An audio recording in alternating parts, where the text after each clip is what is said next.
జై శ్రీరామ్. అందరికీ నమస్తే అండి. నేను మీ గోదావరి ఆడపడిచిని. ముందుగా అందరికీ ధన్యవాదాలండి.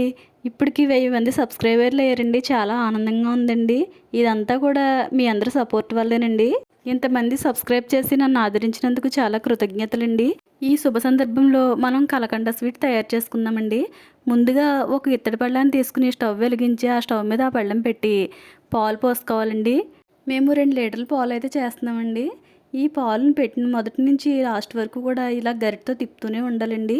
అసలు ఆగకూడదండి. ఆగామంటే పైన మెగడ కట్టేసి అసలు రాదండి. అందుకని చెప్పి ఇలా తిప్పుతూనే ఉండాలండి. నా వీడియోస్ ఇంత త్వరగా 1000 మంది సబ్స్క్రైబర్ని రీచ్ అవుతుందని అసలు అనుకోలేదండి. దీని అంతటికీ కారణమైన నా సబ్స్క్రైబర్స్ ఇంకా మా ఫ్యామిలీ మెంబర్స్ అందరికీ కూడా చాలా చాలా థ్యాంక్స్ అండి. కలకండ కానీ ఇంకా పాలకోవా కానీ తిప్పేటప్పుడు ఎప్పుడైనా సరే ఇత్తడి పళ్ళెం పెట్టుకుని తిప్పుకోవడం వల్ల బంగారు ఛాయ్ వస్తాయండి. అదే సీవండి దాంట్లో కానీ స్టీల్ దాంట్లో కానీ తిప్పితే కలర్ వేరేగా వస్తుందండి. చూడడానికి అందంగా ఉంటేనే కదండి తినబుద్ధి అవుతుంది. అలాగే గరిటె మాత్రం అసలు ఆపకుండా తిప్పుతూనే ఉండాలండి. ఈ కలకండ స్వీటు ఇంట్లో తయారు చేసుకున్నాం అనుకోండి, మనం ఉత్తి పాలతోనే తయారు చేసుకుంటామండి. అదే షాప్ దగ్గర తెచ్చుకునే వాటిలో అయితే మైదాపిండి కలిపేస్తారండి. అవి అంత ఆరోగ్యకరం కాదండి. అందుకని చెప్పి మనకు వీలైనంత వరకు ఇంట్లోనే తయారు చేసుకోవడానికి ప్రయత్నించాలండి. చిన్నపిల్లలకి ఇంట్లోనే ఇలా పాలకోవాలు, కలకండ స్వీట్స్ ఇవన్నీ కూడా తయారు చేసి పెట్టుకోవడం వల్ల ఆరోగ్యంగా ఉంటారండి. అదే బయట నుంచి తెచ్చారనుకోండి, అందులో మైదాపిండి కలపడం వల్ల అనారోగ్యం పాలవుతారండి. అందుకని చెప్పి మనం ఇంట్లోనే తయారు చేసుకుందామండి. చూస్తున్నారు కదా, ఇప్పుడు పాలన్నీ దగ్గరగా వచ్చేసేయండి. ఇప్పుడు మనం దీనిలో పంచదార వేయాలండి. ఇవి 2 లీటర్ల పాలు కదండి. అందుకని చెప్పి దీనిలో తౌడు పంచదార వేయాలండి. తౌడు అంటే అర కేజీ పంచదార అండి. 1 లీటర్ పాలకి ఒక పావు కేజీ పంచదార పడుతుందండి. అలాగే ఇది 2 లీటర్ల పాలు కాబట్టి దీనిలో అర కేజీ పంచదార పడిందండి. ఈ పంచదార వేసిన తర్వాత కూడా ఇలా తిప్పుతూనే ఉండాలండి. ఈ పంచదార అంతా కరిగి పాకం వచ్చేయాలండి. అప్పుడు ఇది దగ్గరగా వచ్చేస్తుందండి. అప్పుడు మనకు కలకండ స్వీట్ తయారైపోయినట్టండి.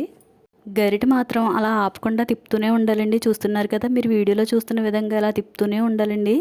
ఇది దగ్గరికి వచ్చిన తర్వాత అప్పుడు ఒక ప్లేట్లో కొద్దిగా నెయ్యిని రాసుకుని అప్పుడు ఆ ప్లేట్లో ఇది వేసుకోవాలండి.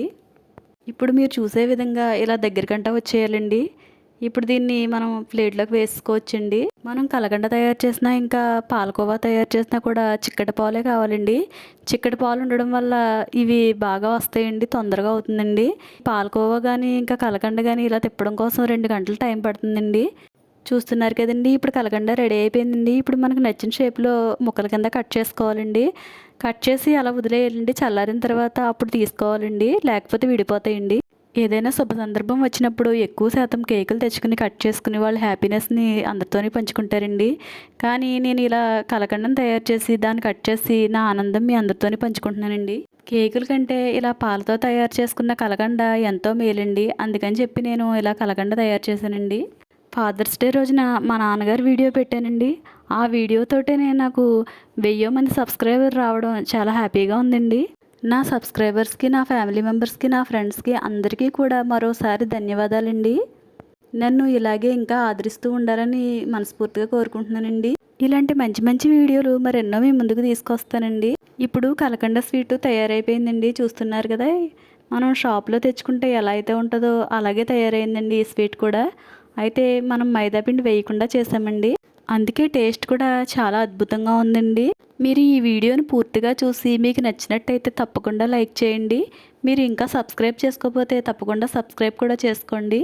అలాగే మీ ఫ్రెండ్స్కి, ఫ్యామిలీ మెంబర్స్కి కూడా షేర్ చేయండి. అందరికీ మరొకసారి ధన్యవాదాలండి. జై శ్రీరామ్.